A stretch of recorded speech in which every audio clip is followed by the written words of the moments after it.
Hello, my name is Roger Contreras, and this is my critical reflection.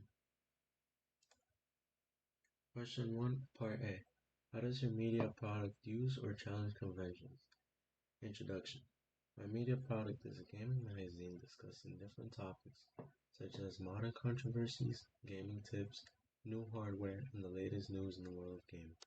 The purpose of this magazine is to inform mostly teenagers and young adults, ranging from 16 to 24 years old, on the debate surrounding modern games. Through much of my research, I found that many conventions of the covers involve putting a famous video game or piece of gaming equipment as the main image, with the masthead being behind the image at the very top.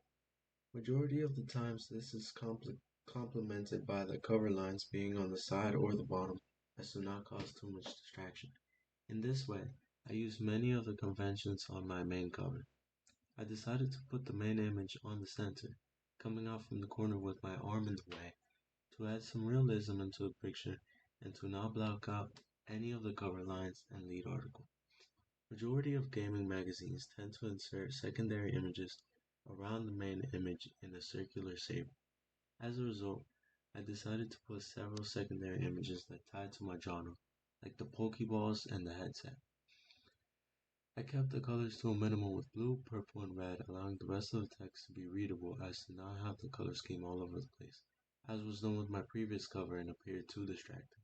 Keeping the conventions in mind, most of the reference magazines I researched put their barcode in the bottom, with this one reference cover being on the bottom right, so I chose to do the same for my magazine.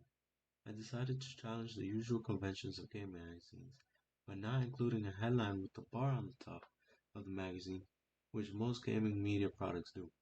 I changed this in order to maintain a minimalistic cover which makes the magazine look professional, which is something my earlier designs lacked. I also only had a set amount of cover lines to not overcomplicate the readers on what is being featured inside the magazine. My dayline followed usual conventions, such as being placed in the corner, allowing for a nice view of when it was published, while not disturbing the rest of the magazine. This also adds on to the professional view of the magazine and the brand behind the magazine, which could convince readers to buy more of my products. And table of contents. As for the table of contents, I found that most gaming table of contents include two pages with images and stories on both sides. The reason most gaming magazines choose to do this is because it allows more pictures to be shown while also enticing readers with the interesting topics that are discussed. My table of contents contains 15 stories to create the highest quality media product for my target audience. I found that this was the perfect amount of stories for young adults and teenagers, as they might not want to read too much. I also decided to separate the stories with subheadings so it would be easier to find the type of stories being discussed. I also put the page number not only on the stories, but the pictures as well. This is one common convention I found within most of the gaming magazines I researched. Another thing I noticed was that usually gaming magazines would put the cover inside the table of contents, along with the cover without any text surrounding it. I decided to challenge some conventions by only putting stories on the sides instead of on the bottom with the sides, such as you can see right here. This was also this was because I wanted the readers to look at the attracting images and caption their attention better. More conventions are followed by using different types of games for the pictures. For example, the car imitating a racing game right here, keyboard showing show keyboard showcasing new gaming equipment, and even a plan to show a new game on aviation, such as right here, a plane design. Usually the fonts for stories are basic, excluding the subheadings. However, the titles, such as the contents in this case, have a large, strong, and clear font, as you can see right here. And double page spread. And to end it off, my double page spread follows many conventions, as you can see.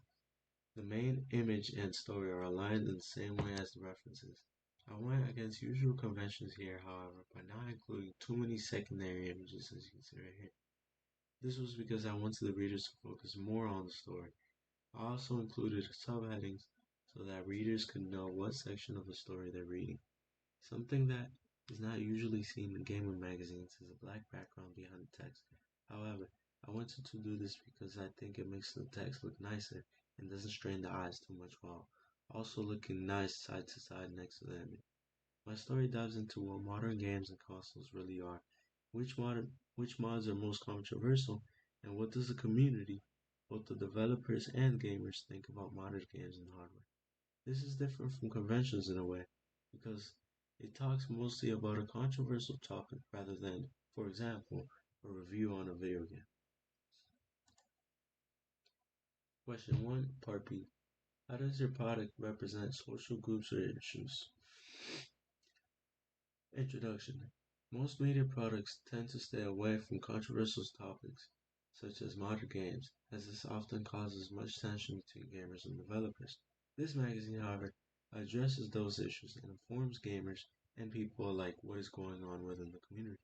One can easily tell it is a gaming magazine by the main image and secondary images on the cover. Already with the controller as the main cover, young teenagers and kids alike notice that the magazine has to do with video games. The bright blue, purple, and red colors also help to attract a specific target audience. Many times, magazines in the gaming genre use bright flash puffs to attract the younger audience.